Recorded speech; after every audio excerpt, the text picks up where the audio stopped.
श्री बद्री विशाल भगवान की जय। रामचंद्र भगवान की जय। शंकर भगवान की जय। पवन सुत हनुमान की जय।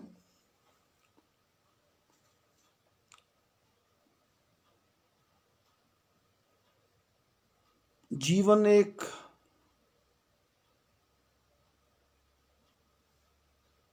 असाधारण परमात्मा के द्वारा दी गई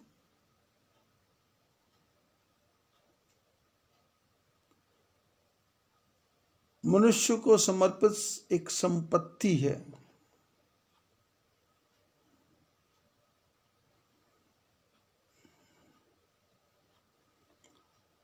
जीवन के साथ बन लगा हुआ है। बन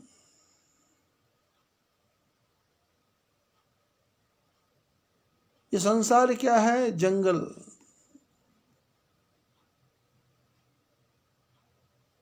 और जंगल क्या होता है?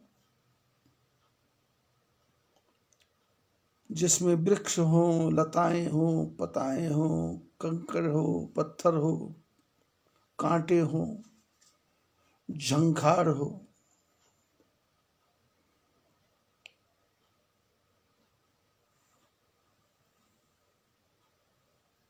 आगे जाने का रास्ता न हो, पीछे जाने का रास्ता न हो।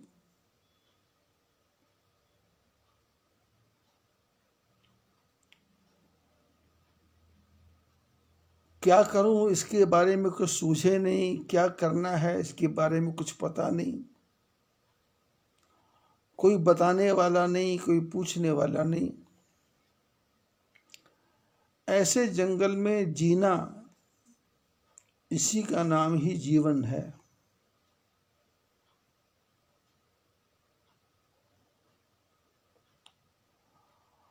और इस जंगल में कोई किसी का नहीं है।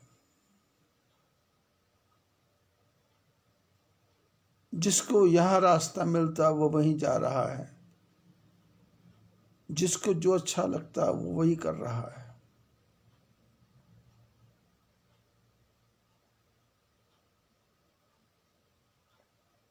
और इस जंगल में हर प्राणी अकेला है।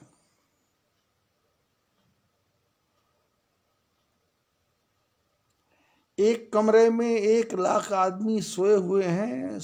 1,00,000 आदमी को अलग ही सपने आ रहे हैं। और 1,00,000 आदमी का सांस भी अलग ही प्रकार का चल रहा है। और 1,00,000 आदमी बैठ के विचार कर रहा है तो उसको विचार भी अलग ही प्रकार के आ रहे हैं। किसी के विचार किसी से मिलते नहीं, किसी का मन किसी से मिलता नहीं।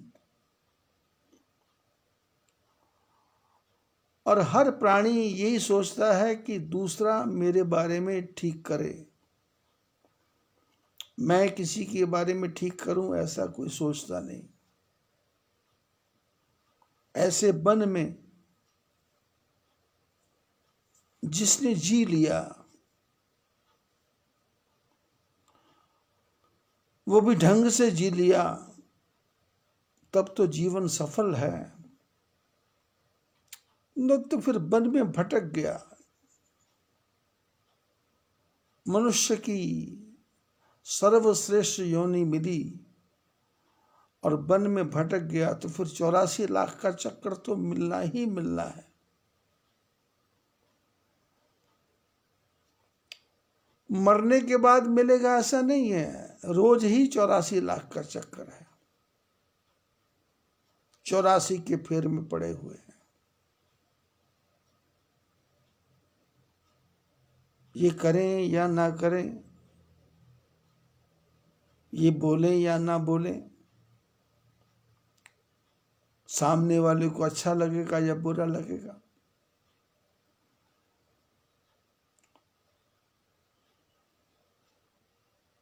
मेरे बारे में लोग क्या सोचते हैं, मेरे बारे में लोग क्या विचार करते हैं, इसी के पीछे 84 का चक्र। मरने के बाद 84 लाख योनि नहीं, जब तक जीवन है तब तक 84 लाख योनियां ही चल रही हैं। क्योंकि कभी मनुष्य के अंदर कुत्ते की वृत्ति आ जाती है, कभी चिड़िया की वृत्ति आ जाती है, कभी गधे की, कभी सुअर की, कभी सिंह की, और ये कहाँ भटक जाता है कुछ पता ही नहीं चलता।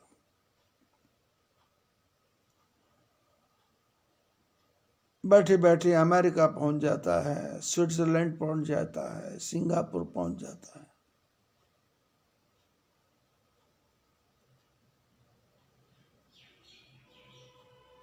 सातों आसमान से दूर पहुंच जाता है, समुद्र की गहराइयों में पहुंच जाता है।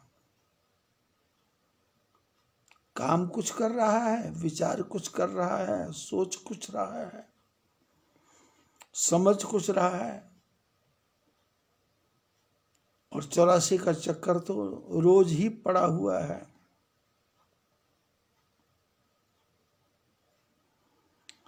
और हमको आपको नहीं, दशरथ को भी पड़ गया।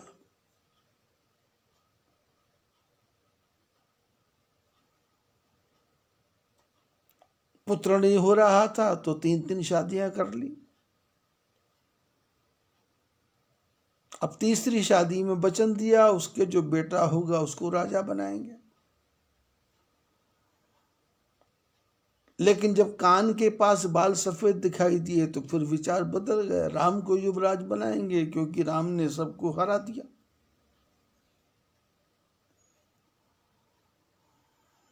ऐसा हमारे आपके जीवन में भी होता है। क्षणे रुष्टा क्षणे तुष्टा, रुष्टा तुष्टा क्षणे क्षणे। एक क्षण में मन प्रसन्न हो जाता है, एक क्षण में मन उदास हो जाता है। ये कब खुश होगा कब नाराज होगा इसका कुछ पता ही नहीं। रुष्टा तुष्टा क्षणे क्षणे, एक एक क्षण में, एक एक पल में। अभी मूड ठीक है, अगले ही क्षण मूड खराब हो जाता है।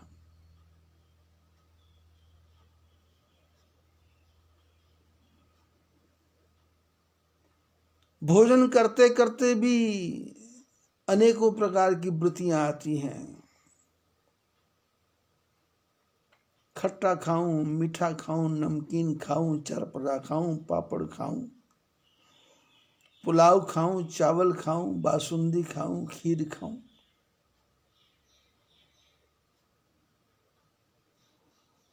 मनुष्य के मन का कुछ पता नहीं।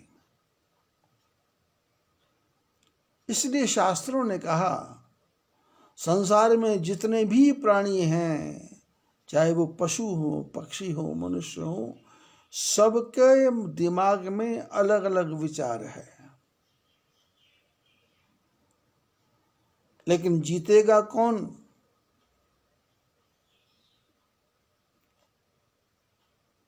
जो अपने वचनों पर दृढ़ रहेगा। वचनम वचनम किम दरिद्रता। वचन को पालने में दरिद्रता क्यों?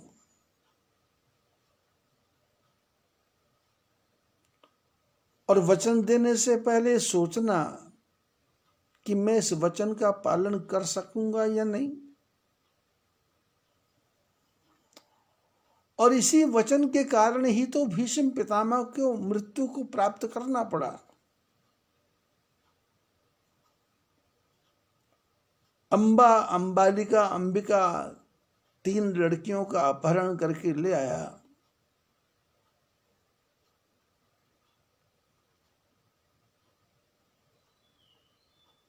भीष्म पितामह।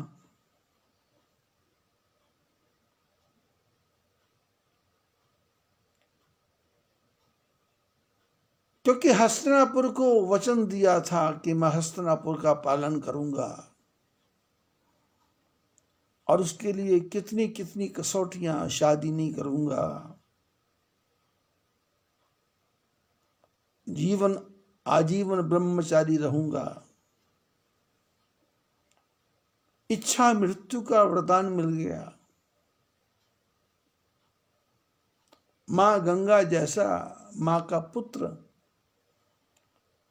पर वचन के कारण ही भीष्म पितामह की मृत्यु हो गई।